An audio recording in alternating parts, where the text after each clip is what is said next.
புத்தம் புதிய VinFast MPV7, your world on the move.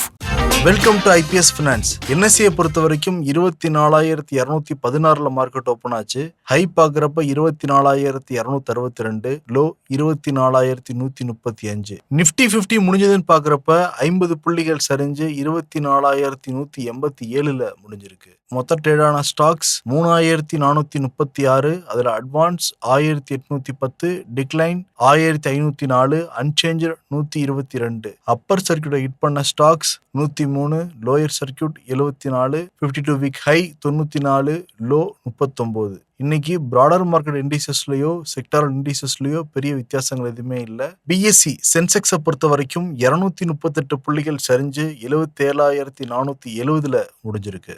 Commodity market MCX சந்தையை பொறுத்த வரைக்கும் கோல்டு 1.08% ஏற்றத்தோட 1,42,920 ட்ரேட் ஆகிக்கிட்டு இருக்கு. சில்வர் 2.35% ஏற்றத்தோட 2,23,536 ட்ரேட் ஆகிக்கிட்டு இருக்கு. க்ரூட் ஆயில் 0.6% ஏற்றத்தோட 7,997 ட்ரேட் ஆகிட்டு இருக்கு. நிறைய Q1 ரிசல்ட்ஸ் வந்துகிட்டே இருக்கு. அதை பத்தியான நம்ம நாகப்பன் சார்ட்ட பேசுவோம் வாங்க. சார் வணக்கம். வணக்கம் சிபி. நேத்து மாதிரி இன்னைக்கும் மார்க்கெட் ஒரு சைட் வேஸ்ல போற மாதிரி தான் தெரியுது.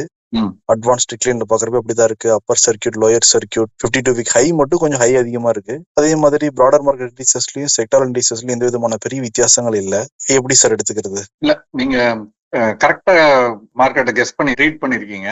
ஏன்னா இன்னைக்கு இன்டர்நேஷனல் மார்க்கெட் பாத்தீங்கன்னா எல்லாமே அப்ல. ASX 200 சொல்லக்கூடிய ஆஸ்திரேலிய பங்குச்சந்தை குறியீடு தவிர்த்து ஆசிய பங்குச்சந்தைகள் எல்லாமே இன்னைக்கு ஏற்றத்துல. ஷாங்காய் பாசிட்டிவா இருந்தது. குறிப்பாக ஜப்பானிய பங்குச்சந்தை சென்ற வாரம்லாம் இறக்கத்துல இருந்தது பார்த்திருப்பீங்க. அது இன்னைக்கு மட்டும் 3% ஏறி இருக்கு. கிட்டத்தட்ட 2000 புள்ளிகள் அதிகரிச்சு 66,000 தாண்டி இருக்கிறது.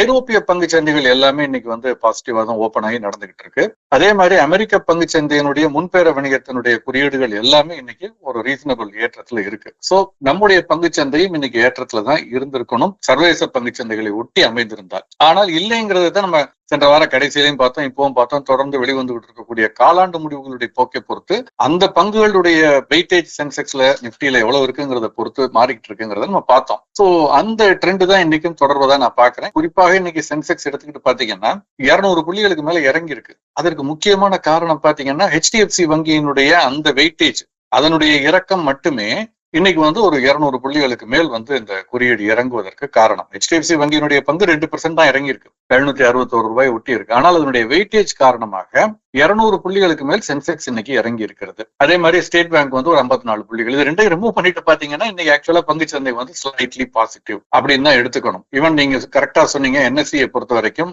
டிக்ளைனை விட அட்வான்ஸ் அதிகமா இருக்கு. 52 வீக் லோவை விட 52 வீக் ஹை அதிகமா இருக்கு. லோயர் சர்க்கியூட்டை விட அப்பர் சர்க்கியூட் அதிகமா இருக்கு அப்படிங்கறதெல்லாம் நம்ம பாக்குறோம். So that is also a clear indication. Beyond Nifty and beyond Sensex, market is not all that negative, or in fact it is slightly bullish அப்படின்னு நம்ம எடுத்து. இன்னைக்கு நிப்டி எடுத்துக்கிட்டீங்களா கூட, நிப்டியில் இருக்கக்கூடிய 50 பங்குகளில் 17 பங்குகள் மட்டும்தான் விலையிறக்க பங்குகள், 33 பங்குகள் இன்னைக்கு விலையேற்ற பங்குகளாக தான் முடிவடைஞ்சிருக்கு. 17 தான் இறங்கி இருக்கு அப்படிங்கிறத பாக்குறோம். பிராடர் இண்டெக்ஸ் எடுத்துக்கிட்டு பாத்தீங்கன்னா Nifty 500 slightly positive, Nifty mid cap 50 mid cap 100 slightly positive, small cap 100 கூட ஸ்லைட்லி பாசிட்டிவ். அதை தாண்டி mid cap 150, Nifty small cap 250, Nifty mid and small cap 400, இப்படி பல குறியீடுகள் இருக்கு. இது எல்லாமே இந்த பிராடர் இண்டெக்ஸ் எல்லாமே இன்னைக்கு பாசிட்டிவ் இல்ல. நிப்டி பேங்க்கும் நிப்டி மட்டும்தான் இன்னைக்கு ஸ்லைட்லி வீக்கா முடிவடைஞ்சிருக்கு அப்படின்னு சொல்லலாம், PSU பேங்க் இறங்குனதன் காரணமாக. மற்றபடி அது கூட ரொம்ப சிக்னிபிகண்டான இறக்கங்கள் இல்லை. சோ இன்னைக்கு பங்குச்சந்தை இறங்குனதா நம்ம கணக்குல எடுத்துக்க முடியாது. இன்ஃபேக்ட் ஸ்லைட்லி பாசிட்டிவ் ட்ரெண்ட் தான் பெர்சிஸ்ட் ஆகுது இன்னமும் கூட சந்தையிலேன்னு நான் நினைக்கிறேன். பட் ஃபார் த வங்கித்துறை சார்ந்த, பொதுத்துறை தனியார் வங்கித்துறை சார்ந்த பங்குகளுடைய இந்த குவார்டர்லி ரிசல்ட்ஸ் சார்ந்து அந்த தாக்கம் இருக்கு, அவ்வளவுதான் நான் பாக்குறேன். அதே மாதிரி Q1 ரிசல்ட்ஸ் நம்ம பாத்துக்கிட்டு இருக்கோம். ஆமா, அதானி எனர்ஜி, TVS மோட்டார்லாம் வந்திருக்கு. அத பத்தி சொல்லுங்க சார். இன்னைக்கு நிறைய முக்கியமான முடிவுகள் வந்திருக்குங்கிறத பாக்குறோம். அதானி டோட்டல் கேஸ், இந்த நிறுவனத்தினுடைய நிகர லாபம் 14% குறைஞ்சிருக்கு இயர் ஆன் இயர். ஓகே, 142 கோடி ரெவென்யூ. ஆனா ஏறி இருக்கு 27% ரெவென்யூ ஏறி இருக்கு. 1907 கோடி revenue quarter on quarter basis increase ஆயிருக்கு. பட் ப்ராஃபிட் குறைஞ்சிருக்கு. இதுக்கு அவங்க நிறைய காரணங்கள் அவங்க சொல்லியிருக்காங்க. எக்ஸ்பென்சஸ் கொஞ்சம் அதிகரிச்சிருக்கு. 140 கோடியா இருந்தது 161 கோடியா அதிகரிச்சிருக்கு. அதே மாதிரி வேறு சில விஷயங்கள் காரணங்கள்லாம் அவங்க வந்து சொல்லியிருக்காங்க. அதை தொடர்ந்து அந்த பங்கினுடைய விலை பார்த்தோம்னா இன்னைக்கு ஒரு 2% வரைக்கும் வீழ்ச்சியை சந்தித்தது. இன்னைக்கு 12 ரூபாய்க்கு மேல இறங்கி 700 ரூபாய் ஒட்டி முடிவடைந்ததை நம்ம பார்க்க முடிந்தது. அதானி எனர்ஜியினுடைய முடிவுகள் பாத்தீங்கன்னா இன்னைக்கு நிகர லாபம் 124% அதிகரிச்சு 1149 கோடி, ரெவென்யூ 42% அதிகரிச்சிருக்கு. ஓவராலா அந்த நிறுவனத்தினுடைய பல்வேறு மெட்ரிக்ஸ் அவங்க போட்டிருக்காங்க. எக்ஸ்பென்சஸ் அதிகரிச்சிருக்கு. 5864 கோடியா இருந்தது போன வருஷம், இப்போ வந்து 8440 கோடி எக்ஸ்பென்ஸ் அதிகரிச்சிருக்கு. குறிப்பாக பவர் பர்ச்சேஸ் பண்ணது 1724 கோடியா இருந்தது, இப்போ 3561. பட் அதையும் தாண்டி அவங்களுக்கு வந்து இப்ப ஃபைனான்ஸ் காஸ்ட் கூட அதிகரிச்சிருக்கு. 894 கோடியிலிருந்து 152. பட் ப்ராஃபிட் பிஃபோர் டாக்ஸ் பாத்தீங்கன்னா இந்த ரெவென்யூ எல்லாமே இன்க்ரீஸ் ஆயிருக்கிறதன் காரணமாக அதனுடைய ப்ராஃபிட் வந்து அதிகரிச்சிருக்குங்கிறத வந்து அவர்கள் சொல்லியிருக்காங்க. சீக்வன்ஷியலா பார்த்தோம்னா அவங்களுடைய ரெவென்யூ ஃப்ரம் ஆபரேஷன்ஸ், அதாவது சீக்வன்ஷியல்னா மார்ச் மாதத்தோடு பார்க்கும் பொழுது 7443 கோடியா மார்ச்ல இருந்தது. அதே மாதிரி லாபம் வந்து 723 கோடியா இருந்தது. அதுல இருந்து இப்ப அதிகரிச்சிருக்குங்கிறத பாக்குறோம். இந்த பங்கினுடைய விலை இன்னைக்கு பாசிட்டிவா தான், ஸ்லைட்லி பாசிட்டிவா, ரொம்ப பெரிய ஏற்றம்னு சொல்ல முடியாது. ஒரு 12 ரூபாய் அதிகரித்தது, 1741 ரூபாய் அதற்கு அருகாமையில் முடிவடைந்ததுங்கிறத பாக்குறோம். டிவிஎஸ் மோட்டார் அதனுடைய நிறுவனங்களுடைய முடிவுகள் வந்து வெளியானது. அந்த பங்கினுடைய விலையுமே இன்னைக்கு பாத்தீங்கன்னா பங்கு சந்தையில ஒரு பாசிட்டிவா தான் இருந்தது. ஏறத்தாழ 5.5% மேல ஏறி இருந்தது. 200 ரூபாய் இன்னைக்கு மட்டும் ஏறி இருக்கு. 3792 ரூபாய் ஒட்டி முடிவடைஞ்சிருக்கு. அதற்கு முக்கியமான காரணம் அந்த நிறுவனத்தினுடைய முடிவுகள் வெளியாகி இருக்கிறது. அவங்க வந்து ஒரு 67% ஜம்ப் இயர் ஆன் இயர் பாத்தீங்கன்னா கன்சாலிடேட்டட் நெட் ப்ராஃபிட்னு சொல்றோம் இல்லையா, நிகர லாபம் போன ஆண்டு இதே காலகட்டத்துல வந்து 610 கோடியாக இருந்தது. இப்பொழுது 1019 கோடி அப்படின்னு அதிகரிச்சிருக்கு. இது 67% ஏற்றம். இதுதான் மிக முக்கியமான காரணம். ரெவென்யூ ஃப்ரம் ஆபரேஷன்ஸும் 33% ஏறி இருக்கு அப்படிங்கிறத பாக்குறோம். அதை தொடர்ந்து இந்த பங்கினுடைய விலை கொஞ்சம் கணிசமான ஏற்றத்தில் இருந்தது. பஜாஜ் ஆட்டோ இந்த நிறுவனத்துடைய முடிவுகள் வந்து, இந்த நிறுவனம் வந்து தெளிவா விரிவாக ஒரு பிரஸ் ரிலீஸ் கூட கொடுத்திருக்காங்க. எல்லா டீடைல்ஸும் அவங்களுடைய வாகன விற்பனை எவ்வளவு தூரம் அதிகரிச்சிருக்கு அப்படிங்கிறது உள்ளிட கொடுத்திருக்காங்க. கன்சாலிடேட்டட் ப்ராஃபிட் பாத்தீங்கன்னா 46% அதிகரிச்சிருக்கு, 3226 கோடி. ரெவென்யூ 65% அதிகரிச்சிருக்கு அப்படிங்கிறத பாக்குறோம். விற்பனை பாத்தீங்கன்னா அதுவுமே வந்து இன்னைக்கு வந்து கணிசமாக இந்த காலகட்டத்துல வந்து அதிகரிச்சிருக்குன்னு அவர்கள் வந்து அதனுடைய முழு தரவுகளும் கொடுத்திருக்காங்க. 2 வீலர் அந்த பிரேக்கப்போட கொடுத்திருக்காங்க. எவ்வளவு வந்து குறைஞ்சிருக்கு, எவ்வளவு ஏறி இருக்கு, அது குறிப்பாக ஏற்றுமதி அதிகரிச்சிருக்கு அப்படிங்கறத சொல்லியிருக்காங்க. அந்த டீட்டெயில பத்தி மட்டும் ஒரு நிமிஷம் நான் சொல்லிட்டு அப்புறம் போலாம். 2 வீலர்ஸ் பாத்தீங்கன்னா வந்து இதற்கு முந்தைய, அதாவது சென்ற ஆண்டு இதே காலாண்டோடு முதலாம் காலாண்டோடு ஒப்பிட்டு பார்த்தால் 11% அதிகரிச்சிருக்கு. கமர்ஷியல் வெஹிக்கிள்ஸ் 13% அதிகரிச்சிருக்கு இந்த காலாண்டுல. இதற்கு முந்தைய காலாண்டோடு ஒப்பிட்டு பார்த்தா குறைச்சிருக்கு. கமர்ஷியல் வெஹிக்கிள் 14% குறைச்சிருக்கு. மார்ச் மாதம் முடிவடைந்த காலாண்டோடு ஒப்பிட்டு பார்த்தால் 14% குறைஞ்சிருக்கு. 2 வீலர்ஸ் 6% குறைஞ்சிருக்கு. பட் சென்ற ஆண்டு இதே காலாண்டோடு ஜூன் மாத காலாண்டோடு ஒப்பிட்டு பார்த்தால் 11% சராசரியாக அதிகரிச்சிருக்கு 2 வீலர் அண்ட் கமர்ஷியல் வெஹிக்கிள்ஸ். இது உள்ளூர் விற்பனை, டொமஸ்டிக். ஏற்றுமதி எடுத்துக்கிட்டீங்கன்னா சென்ற ஆண்டு 2 வீலர்ஸ் 4,19,447 வெஹிக்கிள் வித்திருந்தது. இந்த ஆண்டு 6,36,500, அதாவது 52% அதிகரிச்சிருக்கு. கமர்ஷியல் வெஹிக்கிள்ஸ் எடுத்துக்கிட்டோம்னா போன வருஷம் 56,982 வித்திருந்தது யூனிட்ஸ், இந்த வருஷம் 96,168, அப்படின்னா 69% அதிகரிச்சிருக்கு. ஒட்டுமொத்தமாக பார்க்கையில ஏற்றுமதி அப்படின்னு எடுத்துக்கிட்டோம்னா 2 வீலர்ஸ் கமர்ஷியல் வெஹிக்கிள்ஸ் ரெண்டும் சேர்த்து சென்ற ஆண்டு 4,76,429 இருந்தது. இப்ப 7,32,173 அதிகரிச்சிருக்கு. இது முதல் முறையாக 7 லட்சத்தை தாண்டி இருக்குன்னு அந்த நிறுவனம் சொல்லியிருக்கு. ஏற்றுமதியை பொறுத்தவரை 54% விற்பனை அதிகரிச்சிருக்கு சென்ற ஆண்டு இதே காலகட்டத்தோடு ஒப்பிட்டு பார்த்தால். அது மட்டுமல்ல, டொமஸ்டிக் மார்க்கெட் மாதிரி இல்லாமல் எக்ஸ்போர்ட்ஸ் வந்து சீக்வன்ஷியலா பார்த்தாலும் அதிகரிச்சிருக்கு. டொமஸ்டிக் மார்க்கெட் பார்த்தோம் மார்ச் மாதத்தோடு ஒப்பிட்டு பார்த்தால் குறைஞ்சிருக்குன்னு. ஆனால் ஏற்றுமதி மார்ச் மாத காலாண்டோடு ஒப்பிட்டு பார்த்தால் 17% அதிகரிச்சிருக்கு 2 வீலர்ஸ். கமர்ஷியல் வெஹிக்கிள்ஸ் 47% அதிகரிச்சிருக்கு. இரண்டும் சேர்த்து ஒட்டுமொத்தமான ஏற்றுமதினு பார்க்கும் பொழுது 20% அதிகரிச்சிருக்கு. சோ இது நல்ல விஷயமாக பார்க்கப்படுகிறது. சோ எக்ஸ்போர்ட் டொமஸ்டிக் ரெண்டும் சேர்த்து பார்க்கும் பொழுது 2 வீலர்ஸ் 29% ஏற்றமும் கமர்ஷியல் வெஹிக்கிள்ஸ் 33% ஏற்றமும் இருக்கு அப்படிங்கறத நம்ம பார்க்கிறோம். இந்த காலாண்டில் சென்ற ஆண்டு இதே காலாண்டோடு ஒப்பிட்டு பார்த்தால் ஈவன் ஏற்றுமதியை சேர்த்து ஒட்டுமொத்தமாக பார்க்கும் பொழுது சீக்வன்ஷியலா பார்த்தாலும் மார்ச் மாதத்தோடு ஒப்பிட்டு பார்த்தால் கூட ஏறத்தாழ 5% விற்பனை அதிகரிச்சிருக்கு. சோ இது வந்து ஒரு முக்கியமான ஒரு விஷயம். நம்ம ஆனால் இதுல என்ன ஒரு முக்கியமா நம்ம கவனிக்கணும்னா, பங்குச்சந்தைங்கிறது இட்ஸ் a டிஃப்ரெண்ட் அனிமல். பங்குச்சந்தை இதையெல்லாம் வந்து பாக்குறது இல்லைன்னு சொல்ல முடியாது, நீண்ட கால அடிப்படையில பார்ப்பார்கள். பட் இன்னைக்கு பாத்தீங்கன்னா இந்த பங்குனுடைய விலை 1% இறங்கி இருக்கிறது.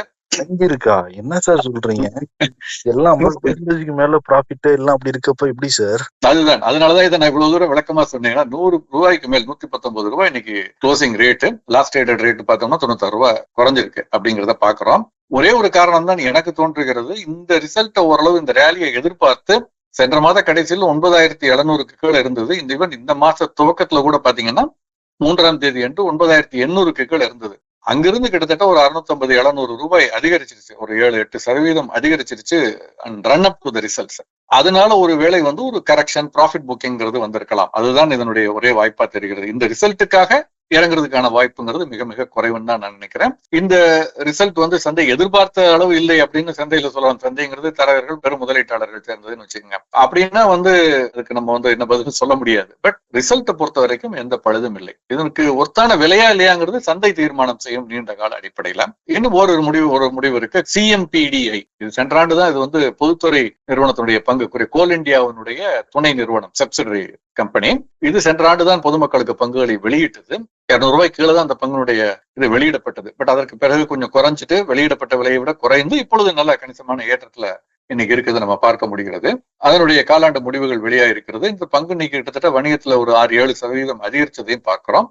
அதற்கு காரணம் அவர்களுடைய அந்த நிறுவனத்தினுடைய லாபம் 54% அதிகரிச்சிருந்தது. 54, அதாவது சென்ற ஆண்டு இந்த காலாண்டோடு ஒப்பிட்டு பார்க்கும் பொழுது அதே மாதிரி ரெவென்யூவும் 18% அதிகரிச்சிருக்கு. 481 கோடி. போன குவார்டர் பாத்தீங்கன்னா, அதுக்கு முந்தைய ஆண்டு குவார்டர் பார்த்தா 409 கோடி, அதுல 480 கோடி அப்படின்னு இருந்தது. சோ எனவே அதனுடைய தாக்கம் இந்த பங்குனுடைய விலையில இன்னைக்கு இருந்ததுன்னு நான் சொன்னேன். அதனால இந்த பங்குனுடைய விலை இன்னைக்கு ஏறத்தாழ ஒரு 4% மேல் 5% வரைக்கும் முடிவடையும் பொழுது ஏறிதான் 11 ரூபாய் 12 ரூபாய் ஏறித்தான் முடிவடைஞ்சிருக்கு. 264 ரூபாய் 65 ரூபாய் ஒட்டித்தான் முடிவடைந்திருக்கிறது. மஹிந்திரா அண்ட் மஹிந்திரா பைனான்சியல், அந்த நிறுவனத்தினுடைய காலாண்டு முடிவுகள் வெளியாகிருக்கிறது. ப்ராஃபிட் இயர் ஆன் இயர் பார்க்கும் பொழுது ஏறத்தாழ 70% அதிகரிச்சிருக்கு. 530 கோடியாக சென்ற ஆண்டு இதே காலகட்டத்தில் இருந்தது. இப்ப 899 கோடி. அதே மாதிரி நெட் இன்ட்ரெஸ்ட் இன்கம்னு சொல்லுவோம் வங்கித்துறை நிதித்துறைகளுக்கு, அதுவுமே 20% அதிகரிச்சிருக்கு. நிகர லாபம் 70% அதிகரிச்சிருக்கு. மொத்த வருவாயும் 12% அதிகரிச்சிருக்கு அப்படிங்கறது சொல்லியிருக்காங்க. கிர்லோஸ்கர் நுமேட்டிக், இந்த நிறுவனத்துடைய நிகர லாபம் 22% அதிகரிச்சிருக்கு இயர் ஆன் இயர் பார்க்கும் பொழுது. ரெவென்யூ 7% அதிகரிச்சிருக்கு அப்படிங்கிறது சொல்லியிருக்காங்க. ஹுத்தமாக்கி இந்தியா, இந்த நிறுவனத்துடைய முடிவுகள் வெளியாக இருக்கிறது. நிகர லாபம் 76% அதிகரிச்சிருக்கு. ரெவென்யூ 22% அதிகரிச்சிருக்கு. எபிட்டா மார்ஜின் இன்க்ரீஸ் ஆயிருக்குன்னு சொல்லியிருக்காங்க. இந்தியா மார்ட் நிறுவனம், நிறைய பேர் நீங்க ஆன்லைன்ல வணிகம் செய்பவர்களுக்கு தெரிஞ்சிருக்கும் இந்த நிறுவனம். இதனுடைய நிகர லாபம் 12% அதிகரிச்சிருக்கு. ரெவென்யூ 11% அதிகரிச்சிருக்கு. ஆனால் மார்ஜின் கொஞ்சம் குறைஞ்சிருக்குன்னு போட்டிருக்காங்க ஸ்லைட்டா. சோ இன்னும் மேலும் தொடர்ந்து சில முக்கியமான முடிவுகள் வந்துகிட்டு இருக்கு. குறிப்பாக நாளை பாத்தீங்கன்னா நிறைய முடிவுகள் வெளியாக இருக்கிறது. Catholic Syrian bank, doctor Reddy's lab, இந்த நிறுவனத்துடைய முடிவுகள் வெளியாக இருக்கிறது. அப்புறம் HFCL, Hindustan petroleum, IndusInd bank, Geojit finance, radio city, Nestle India, அதே மாதிரி ஷாப்லர், அதனுடைய முடிவுகள், Tata communication, UCO bank, TTML, இந்த முடிவுகள் எல்லாம் நாளை வெளியாக இருக்கிறது. அதெல்லாம் நம்ம நாளைக்கு பேசுவோம். இப்ப நீங்க பார்த்த வரைக்கும் எந்த கம்பெனி ரிசல்ட்ஸ் உங்களை ரொம்ப இம்ப்ரெஸ் பண்ணிருக்கு சார்? நான் பங்கினுடைய வெளியே வச்சு நான் சொல்லல. ரிசல்ட்ஸ்னு பார்த்தா நிறைய நிறுவனங்களை சொல்லலாம், ரிலையன்ஸ்ல இருந்து சொல்லலாம். பட் குறிப்பாக ஐ திங்க் இன்னைக்கு பஜாஜ் பாத்தீங்கன்னா அந்த நல்ல ரிசல்ட். பட் அதுக்கும் பங்கினுடைய விலைக்கும் ஷார்ட் டேர்ம்ல சம்பந்தம் இல்லை அப்படிங்கறத நான் முதலே சொல்லிட்டேன். அதனால நான் அதை ரொம்ப கவனமா சொல்ல வேண்டியதா இருக்கு. பஜாஜ் ஆட்டோ நிறுவனத்தினுடைய அந்த குறிப்பாக ஏற்றுமதி, இந்த ஒரு காலகட்டத்துல இவ்வளவு தூரம் அவங்க ஒரு ஏற்றுமதி அவங்க பண்ண ஆரம்பிச்சிருக்காங்க அப்படிங்கிறது நிச்சயமா அது ஒரு பாசிட்டிவான ரிசல்ட்டா தான் நான் பாக்குறேன். இது போக இன்னொரு விஷயம் சொல்லணும். புதிய பங்கு வெளியீடு, SBI ஃபண்ட்ஸ் IPO இன்னைக்கு லிஸ்ட் ஆனிச்சு. சூப்பர். இன்னைக்கு கிட்டத்தட்ட 6-7% பிரீமியம், அது வெளியிடப்பட்ட விலை 574, 610 ரூபாய் கிட்டதான் லிஸ்ட் ஆனிச்சு. லிஸ்ட் ஆகி ஏறத்தாழ அதை ஒட்டி தான் இன்னைக்கு முடிவடைஞ்சிருக்குங்கிறத பாக்குறோம். பெரும்பாலானவர்களுக்கு அலாட்மெண்ட் கிடைச்சதா கிடைக்கலையான்னு தெரியல. சில பேருக்கு 26 பங்குகள் அந்த ரீட்டைல போட்டவங்களுக்கு கிடைச்சிருக்கு, நிறைய பேருக்கு கிடைக்கல. அது ஒரு பக்கம். பட் இதுல ரொம்ப முக்கியமான ஒரு விஷயம், இது முன்பே வெளியான ஒரு விஷயம். பட் ஆனா இன்னைக்கு அது உறுதி செய்யப்பட்டிருக்கு. என்னன்னா 13 எம்ப்ளாயீஸ் அவர்களை இந்த பங்கு வெளியீடு பெரும் கோடீஸ்வரர்களாக ஆக்கி இருக்கிறது அப்படிங்கிற தகவல். ஆமா, ஏன் இப்பதான் இதை நான் பேசுறேன்னா, இதற்கு முன்பு பேசினதெல்லாம் பூகத்தின் அடிப்படையில் இந்த பங்கு வெளியீடு முழுமையா சப்ஸ்கிரைப் ஆகாம ஆகாதா, என்ன என்ன ரேட்டுக்கு ஆகும் அதெல்லாம் தெரியாது. இன்னைக்கு பங்கு சந்தையில் பட்டியலிடப்பட்டு விட்டது. சோ இந்த அடிப்படையில பார்க்கும் பொழுது 1 கோடி ரூபாய்க்கு மேல வர்த் ஷேர் வைஸ் இருப்பவர்கள் 13, அவங்களுக்கு stock option, employee stock option சொல்றாங்க இல்லையா, அந்த மாதிரி ஆரம்ப காலகட்டங்கள்ல அவர்களுக்கு இந்த பங்கு வெளியிடப்பட்டு குறைந்த விலையில் கொடுக்கப்பட்டது. அதனுடைய இன்னைக்கு சந்தை மதிப்பு இந்த 610 ரூபான்னு போட்டு பார்க்கும் பொழுது சில கோடிகள் அப்படிங்கிறது வந்திருக்கு. அதனுடைய டெப்டி மேனேஜிங் டைரக்டர் தேவேந்தர் பால் சிங் அப்படின்னு போட்டிருக்காங்க. அவருடைய மட்டுமே 121 கோடி அதனுடைய பங்கு வேல்யூ பாத்தீங்கன்னா. அதே மாதிரி அந்த நிறுவனத்துடைய chief investment officer Srinivasan Rama Iyer அப்படின்னு அவருடைய பேர் போட்டிருக்கு. அவர் 105 கோடி அப்படின்னு சொல்லியிருக்கு. இது தவிர வேறு சில எம்ப்ளாயீஸ் அவங்களுக்கு எல்லாம் வந்து அந்த பங்கு இது வந்திருக்கு. ஒருத்தர் 21 லட்சம் அவரு முதல்ல அந்த வெஸ்டிங்னு சொல்றது இந்த பங்குல 21 லட்சம் போட்டது இன்னைக்கு 121 கோடியாக மாறி இருக்கிறது. இது போக அவருக்கு இன்னும் ஆப்ஷன்ஸ் இருக்கு அப்படின்னு சொல்றாங்க. 30 கோடி ஒருத்த ஆப்ஷன் ஈ கேன் எக்ஸசைஸ் அப்படின்னு சொல்லியிருக்காங்க. இது என்னன்னா நீண்ட கால அடிப்படையில் ஒரு நல்ல நிறுவனம், சிறப்பான நிறுவனமாக இருந்து அதுக்கு வளர்ச்சி பாதையில் சென்று கொண்டிருக்கிறது நல்ல நிர்வாகம்னா நீண்ட கால அடிப்படையில் அதனுடைய பலன் இருக்கும். ஏன்னா இவர்கள்லாம் பல ஆண்டு காலம் இன்னைக்கு நேற்று இல்ல, இதெல்லாம் பல ஆண்டு காலம். எனக்கு என்னைக்கு எக்ஸாக்டாங்கிறது அதனான தரவுகள் என்கிட்ட இப்ப கைவசம் இல்லை. பட் நிச்சயமா எனக்கு இது பல ஆண்டுகளாக இதனுடைய இது இருக்கு அப்படிங்கறத பாக்குறேன். அதே மாதிரி அவங்களுடைய சீஃப் ரிஸ்க் ஆபீசர் 31 கோடி, சீஃப் கம்ப்ளைன்ஸ் ஆபீசர் 21 கோடி, அந்த மாதிரி பல தரவுகள் கொடுக்கப்பட்டிருக்கு. அது இன்னைக்கு அதுதான் முக்கியமான ஐபிஓ பொறுத்த வரைக்கும் முக்கியமான ஹைலைட். வேறு சில ஐபிஓஸும் விரைவில் வர இருக்கு. தேசிய பங்கு சந்தையினுடைய ஐபிஓல இருந்து ரேசர் பே, இந்த மாதிரி பல ஐபிஓஸ் வர இருக்கு. பார்க்கலாம். சிறப்புங்க சார். இன்னைக்கு டீட்டெயிலா சுவாரஸ்யமா பல விஷயங்களை பகிர்ந்துகிட்டீங்க. ரொம்ப நன்றி சார். நன்றி. புத்தம் புதிய Winfast MPV7, your world on the move.